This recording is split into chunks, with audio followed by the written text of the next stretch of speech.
मंडळी, आज जे सांगणार आहे ते ऐकून तुम्ही खुर्चीवरून उडाल. कारण शिंदे गट डिस्क्वालिफिकेशनच्या एक पाऊल जवळ गेलाय का? आणि ठाकरे यांच्याकडे शिवसेनेचं नाव आणि धनुष्यबाण चिन्ह पुढच्या काळात येऊ शकतं का?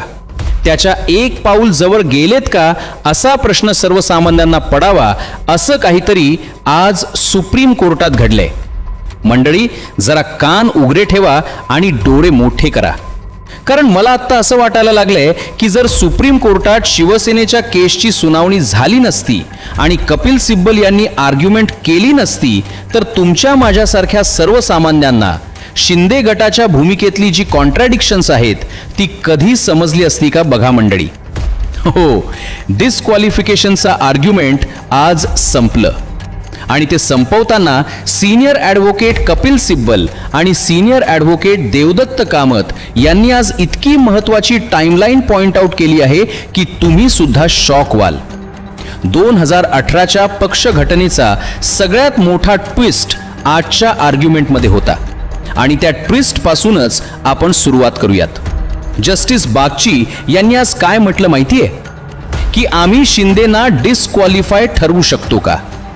मंडळी, या प्रश्नापर्यंत जस्टिस बागची कसे काय पोचले हीच इंटरेस्टिंग गोष्ट आहे आजच्या संपूर्ण आर्ग्युमेंटमधली.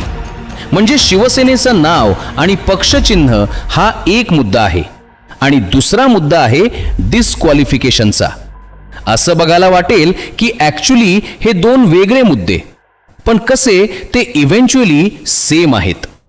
अनेक गोष्टींचा अर्थ अनेक डॉट जोडून एक पिक्चर डोळ्यासमोर तयार व्हावं असं काहीतरी हे आर्ग्युमेंट संपताना आज घडलं आहे बघा मंडळी. आणि त्याची सुरुवात होते 2018च्या शिवसेनेच्या पक्ष घटनेपासून. सिब्बल यांनी आज कोर्टात सांगितलं की 2023 मध्ये जेव्हा डिस्क्वालिफिकेशनचं केस नार्वेकरांसमोर होती तेव्हा शिंदे गटातल्या आमदारांनी स्वतः स्पीकर समोर 2018ची पक्ष घटना दाखल केली होती. म्हणजे ही पक्ष घटना कुणी बाहेरून आणून त्यांच्या हातात दिली नव्हती, त्यांनीच ती स्पीकर समोर ठेवली होती आणि त्यावरच त्यांनी आपला युक्तिवाद उभा केला मंडळी. पण अचानक नंतर काय झालं? शिंदे गटानं ॲडिशनल ॲफिडेव्हिट सादर केला आणि त्यात त्यांनी म्हटलं की 2018ची पक्ष घटना दाखल करणं ही आमच्या लॉयरची मिस्टेक होती, लॉयरची चूक होती. आणि सगळ्यात महत्त्वाचं म्हणजे ही चूक आपल्याला 7 डिसेंबरला म्हणजे जस्ट 2 दिवस आधी लक्षात आली. काय जोक आहे हा मोठा. आणि हाच तो पॉइंट आहे जिथे कपिल सिब्बल यांनी असं क्वेश्चन केलं बघा मंडळी की एक वकील चुकू शकतो, 2 वकील चुकू शकतात, पण इथे किती वेगवेगळी उत्तरं दाखल झाली होती माहितीये? 39. आणि विशेष म्हणजे त्या 39 स्वतंत्र रिप्लाईजमध्ये 2018ची पक्ष घटना दाखल करण्यात आली होती आणि या सगळ्याला मिस्टेक म्हणलं होतं. सो कपिल सिब्बल यांनी डायरेक्ट विचारलं, सो 39 ॲडव्होकेट्स मेड मिस्टेक? म्हणजे 39 वेगवेगळे रिप्लाईज, 39 वेगवेगळे लॉयर्स, या सगळ्यांकडून एवढी चूक झाली मंडळी? आणि इथेच कपिल सिब्बल यांनी असा सवाल केला की चूक करणं हीच एक खूप मोठी कॉन्स्पिरसी होती. एखाद्या पक्षानं सुरुवातीला एखाद्या डॉक्युमेंटवर स्वतःच विश्वास ठेवला, ते डॉक्युमेंट स्वतःच कोर्टासमोर आणलं आणि नंतर भूमिका बदलल्यानंतर त्या डॉक्युमेंटला वकिलांची चूक असं म्हणून बाजूला केलं. लक्षात येतंय का की ज्युडिशियरी बरोबर किंवा मतदारांबरोबर केलेली किती मोठी चेष्टा आहे बघा मंडळी. कारण सिब्बल यांचा प्रश्न स्ट्रेट आहे, जर ती खरंच चूक होती तर ते 39 वेगवेगळे जे रिप्लाय होते त्याच्यापर्यंत ती चूक कशी काय पोचली? आणि जर ती चूक नव्हती तर मग नंतर तिला लॉयर्स मिस्टेक का म्हटलं गेलं? आणि याच ठिकाणी सिब्बल यांनी नार्वेकरांच्या निर्णयाचा जो पायाभूत रिझनिंग आहे त्याच्यावर प्रश्नचिन्ह उभं केलं की एखाद्या कॉन्स्टिट्यूशनल बेंचनं एखादी गोष्ट ठरवून दिली असेल तर स्पीकरनं त्याच्या एकदम उलटा निष्कर्ष कसा काय काढला? मंडळी, सिब्बल स्टेट म्हणाले की मी युक्तिवाद अशा फॅक्ट्स बद्दल करणारच नाही की ज्याबद्दल दोन्ही बाजूंनी आरोप होत आहेत. मी अनडिस्प्युटेड फॅक्ट्सवर बोलणार आहे. म्हणजे क्रिस्टल क्लिअर ज्या घटना दिसतायत डोळ्यासमोर घडलेल्या ज्याच्यावर काहीही दोन्ही बाजूंनी आरोप नाही आहेत तशा घटनांवर आता मी युक्तिवाद करणार आहे. आणि त्या घटना पाहिल्या तर एक एक गाठ अशी सुटत जावी तशा गोष्टी क्लिअर होती. बघा मंडळी, कोणत्या घटना आहेत तर त्यातली पहिली घटना म्हणजे 2022 मध्ये शिंदे गटाचं, म्हणजे त्याला कपिल सिब्बल हे कायद्याच्या भाषेत लेजिस्लेचर पार्टी म्हणतात, त्यांच्या फुटल्यानंतर केलेलं रिझोल्युशन हे गव्हर्नरकडे म्हणजे कोश्यारीकडे कसं काय गेलं हा प्रश्न ऐकायला तुम्हाला थोडासा टेक्निकल वाटेल. पण याच्या मागे 2022 मधल्या सत्ता नाट्याचा एक मोठा भाग दडलेला आहे मंडळी. कारण याच रिझोल्युशनच्या आधारे गव्हर्नरकडे परिस्थिती मांडली गेली. त्यानंतर कोश्यारींनी फ्लोर टेस्ट घेतली, पण ही फ्लोर टेस्ट सुभाष देसाई प्रकरणात कॉन्स्टिट्यूशन बेंचनं या 5 जजेसनं इल्लीगल ठरवली. म्हणजे सिब्बल यांचा आरोप सरळ आहे की स्पीकरनं आपल्या निर्णयात जे काही म्हटलंय ते कॉन्स्टिट्यूशन बेंचच्या निर्णयाशी कॉन्ट्राडिक्टरी आहे. बघा मंडळी, आणि या पॉइंटला सिब्बल कोर्टाला फक्त कागदपत्रांकडे नाही तर घटनांच्या सिक्वेन्सकडे पाहायला सांगतात. कारण पुरेसं बोलकं चित्र आहे. आमदार आधी सुरतला गेले, तिथून गुवाहाटीला गेले आणि काही दिवसात 30 जूनला बीजेपी सोबत सरकार स्थापन केलं 2022ला. आणि आता सिब्बल यांचा सवाल आहे की या सगळ्या घटनांचा अर्थ समजण्यासाठी आणखीन किती किती पुरावे हवेत. मंडळी, ते म्हणाले की no evidence required to produce reality of the situation who be seen. म्हणजे कोर्टानं फक्त कागदावर काय लिहिलंय एवढंच पाहू नये, घटनांची क्रोनोलॉजी पाहावी. ज्या आमदारांनी पक्षाच्या नेतृत्वाच्या विरोधात भूमिका घेतली त्यांनी नंतर राहुल नार्वेकर यांच्या स्पीकर निवडीत मतदान केलं. सिब्बल यांच्या मते हे डिफेक्शन म्हणजे पक्षांतर केल्याचा एक टेक्स्टबुक एक्झाम्पल आहे. बघा मंडळी, आणि इथं ते राणा केसचा संदर्भ देतात. त्या निर्णयामध्ये काय झालं होतं की फक्त गव्हर्नरला भेटण्यासाठी विरोधी पक्षासोबत जाण्याला सुद्धा 10 थ स्केड्यूलच्या चौकटीत बसवलं गेलं होतं. आणि आता हे सगळं एकत्र करा. पक्षाच्या अधिकृत नेतृत्वाला नकार दिला गेला, पक्षाच्या बैठकीला जाण्यास नकार दिला गेला, दुसऱ्या गटाबरोबर जाणं झालं. गव्हर्नर समोरच्या हालचाली बघा, सुरत, गुवाहाटी आणि त्यानंतर बीजेपी सोबतच सरकार स्थापन. मंडळी, हा फक्त राजकीय प्रवास होता का? म्हणजे कोर्टातला हा एक मुद्दा झाला, पण सर्वसामान्य म्हणून वाचताना तुम्हाला फक्त राजकीय प्रवास वाटतो का हे तुम्हीही कमेंट बॉक्समध्ये सांगा. कपिल सिब्बल विचारतात की हा फक्त राजकीय प्रवास होता की 10व्या स्केड्यूलच्या दृष्टीनं त्याचे कायदेशीर परिणाम होतात. आणि या ठिकाणी सिब्बल आणखीन एक महत्त्वाचा संवाद कोर्टासमोर ठेवतात. बघा मंडळी, जेव्हा सुनील प्रभू यांनी या आमदारांना पक्षाच्या बैठकीला उपस्थित राहायला सांगितला तेव्हा त्यांचं काय उत्तर होतं? यू हॅव नो ऑथॉरिटी, म्हणजे तुम्हाला काही अधिकार नाहीये. आता विचार करा, एकीकडे हे आमदार म्हणतात की तुम्ही आमचे अधिकृत नेते नाही आहेत, दुसरीकडे ते पक्षाच्या बैठकीला जायला नकार देतात आणि त्या काळात ते वेगळ्या गटाबरोबर सत्ता स्थापनेच्या दिशेनं पुढेही जातात.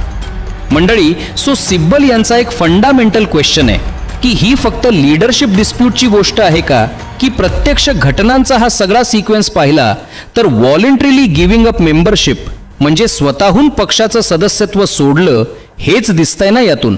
आणि म्हणूनच सिब्बल वारंवार एकाच गोष्टीवर भर देतात की काय कागदावरची कथा नको, घटनांची वास्तविकता बघा.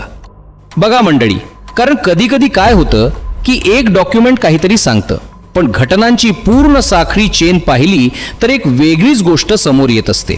आणि सिब्बल यांचा दावा आहे की स्पीकरच्या निर्णयात हीच रिॲलिटी ऑफ द सिच्युएशन दुर्लक्षित झाली. पण आता पुढचा प्रश्न आणखीन गंभीर आहे. जर या सगळ्या घटनांकडे एकत्रितपणे पाहिलं तर हे आमदार खरंच पक्षातच होते की त्यांच्या कृतीतून त्यांनी आधीच पक्षाचं मेंबरशिप सोडल्याचं दिसत होतं. मंडळी, आणि यानंतर सिब्बल यांनी 2 जजमेंटचा रेफरन्स दिला आणि म्हणलं की 10व्या स्केड्यूलचा अर्थ असा कृपया लावू नका की त्यातून पक्षांतराला प्रोत्साहन मिळेल. त्यांनी ठामपणे सांगितलं की I pray to hear lordship to hold that Shiv Sena name belongs to Thackeray. आणि पुढची मागणी त्याहून त्यांनी स्पष्ट केली की Shinde faction cannot have the symbol. त्यांच्याकडे हे पक्षचिन्ह जाऊच शकत नाही. बघा मंडळी, पण इथे सिब्बल एक अतिशय महत्वाचा शब्द वापरतात, इक्विटी. ते म्हणतात की the fact that he had that symbol is not a case of equity. म्हणजे एखाद्यानं एखादी गोष्ट काही काळ वापरली म्हणून, फक्त वापर केला म्हणून त्याच्याकडे त्या गोष्टीचा इक्विटेबल क्लेम निर्माण होत नाही. आणि मग सिब्बल डायरेक्ट म्हणतात की हा कायदेशीर हक्क नाही आहे, हा बेकायदेशीर वापर आहे मंडळी. आणि आता येतं त्यांचं सगळ्यात एक धारदार वाक्य की he can't create equity bye doing something illegal. बेकायदेशीर कृत्य करून शिंदे स्वतःच्या बाजूनं इक्विटी निर्माण करू शकत नाहीत. आणि म्हणून कपिल सिब्बल यांची मागणी आहे की शिवसेना हे नाव ठाकरेंकडे जावं. जे चिन्ह आहे धनुष्यबाण हे शिंदे गटाला देऊ नये. आणि जर ते शिंदे गटाला देता येत नसेल तर ते ठाकरे गटालाही नका. मग काय तर इट शुड बी फ्रोझन, म्हणजे चिन्ह गोठवा. बघा मंडळी, कारण सिब्बल यांचा मुद्दा असा आहे की बेकायदेशीररित्या वापरलेले चिन्ह हे वापरून नंतर त्यावर कायदेशीर हक्क निर्माण करता येणार नाही. आणि इथेच सिब्बल यांचा युक्तिवाद संपतो. पण इथे केस संपत नाही, कारण यानंतर मैदानात उतरले सिनियर ॲडव्होकेट देवदत्त कामत आणि ते डायरेक्ट डिस्क्वालिफिकेशनच्या प्रश्नावर येतात. ते काय म्हणाले की या कोर्टानं आधीच हे क्लिअर केलं की डिस्क्वालिफिकेशनवरचा अंतिम निर्णय हा एक्स पोस्ट फॅक्टो रेकग्निशन असतो मंडळी. म्हणजे स्पीकरचा निर्णय नंतरचा असला तरी तो संबंधित आमदारांच्या आधीच्या कृतींवर परिणाम करू शकतो. कामत म्हणाले की जर सुप्रीम कोर्टानं आमच्या बाजूनं निर्णय दिला तर त्या निर्णयाचा परिणाम मागे जाऊ शकतो. म्हणजे कुठे? ECIच्या निर्णयावर. कारण ECIचा निर्णय आधी आलाय. आमदार जर डिस्क्वालिफाय झाले तर मग चिन्ह दिलं कसं? मग त्यांना चिन्ह देतच कामा नाही. इथपर्यंत तो निर्णय मागे जातो बघा मंडळी. आणि इथे जस्टिस जयमाला बागची यांनी तो प्रश्न विचारला जो अत्यंत महत्त्वाचा होता. Can we declare him disqualified today? म्हणजे आम्ही आजच शिंदे यांना अपात्र घोषित करू शकतो का? आणखीन स्पष्टपणे ते म्हणाले की can we assume the role of speaker and hold disqualified? म्हणजे सुप्रीम कोर्टानं स्पीकरचा निर्णय चुकीचा ठरवला तर पुढचा प्रश्न आहे, कोर्ट स्वतः डिस्क्वालिफिकेशन बद्दल अंतिम निर्णय देऊ शकतं का, की प्रकरण पुन्हा स्पीकरकडे पाठवायला लागेल? मंडळी, कामत यांचं उत्तर याच्यावर होतं की जर स्पीकरचा निर्णय हा परवर्स असेल, म्हणजे कायद्याच्या मूलभूत चौकटीच्या विरुद्ध, ज्याला काही लॉजिक नाहीये, कायदेशीर दृष्ट्या हा अस्थिर असेल, तर सुप्रीम कोर्ट ज्युडिशियल रिव्ह्यूमध्ये तो निर्णय दुरुस्त करू शकतं आणि त्यातून आवश्यक रिलीफ सुद्धा देऊ शकतं. म्हणजे सुप्रीम कोर्टाकडे ही पॉवर आहे असं कामत त्यांनी सांगितलं बघा मंडळी. पण जस्टिस बागची यांनी पुन्हा ते असं म्हणाले की स्पीकरचा अप्रोच कायद्याच्या विरोधात असेल तर आम्हाला तो निर्णय रद्द करण्याबाबत शंका नाहीये. रीट ऑफ सर्टिओरारी हा त्यांनी शब्द वापरला. ते द्यायला पण आम्हाला संकोच नाही. म्हणजे हे जे आहे रीट ऑफ सर्टिओरारी हा एक लीगल शब्द आहे. बेसिकली कनिष्ठ न्यायालयाचा किंवा ट्रिब्युनलचा निर्णय रद्द करण्यासाठी हा शब्द वापरला जातो. मंडळी, सो बेसिकली त्यांचं म्हणणं आहे, म्हणजे जस्टिस बागची यांचं म्हणणं आहे की स्पीकरचा निर्णय रद्द करणं एक गोष्ट आहे, पण त्याच्या जागी सुप्रीम कोर्ट स्वतःच या आमदारांना डिस्क्वालिफाय ठरवू शकतं का असा निर्णय देणं ही एक वेगळी गोष्ट आहे. आणि जस्टिस बागची यांनी याच्यासाठी एक उदाहरण दिलं की समजा एखाद्या डिसिप्लिनरी प्रोसिडिंगमध्ये एखाद्या व्यक्तीला शिक्षा झाली, कोर्टाला ती शिक्षा चुकीची वाटली तर कोर्ट ती शिक्षा रद्द करू शकतं. बघा मंडळी, पण कोर्ट स्वतः त्या व्यक्तीला नव्यानं शिक्षा देऊ शकतं का, की प्रकरण परत मागे त्या ऑथॉरिटीकडे परत पाठवून कायद्यानुसार पुन्हा निर्णय घ्या असं सांगावं लागतं. म्हणजे बेसिकली इथे ही पण एक शक्यता तयार होते की उद्या कोर्टानं असा निर्णय घेतला, पुन्हा हे डिस्क्वालिफिकेशनचं प्रकरण मागे नार्वेकरांकडे आता द्यायचं. पण याच्यात दुसरा मुद्दा असा आहे की कोर्ट असा निर्णय घेऊ शकतं की ते डिस्क्वालिफाईड आहेत आमदार, तर तेव्हा होते ते आमदार.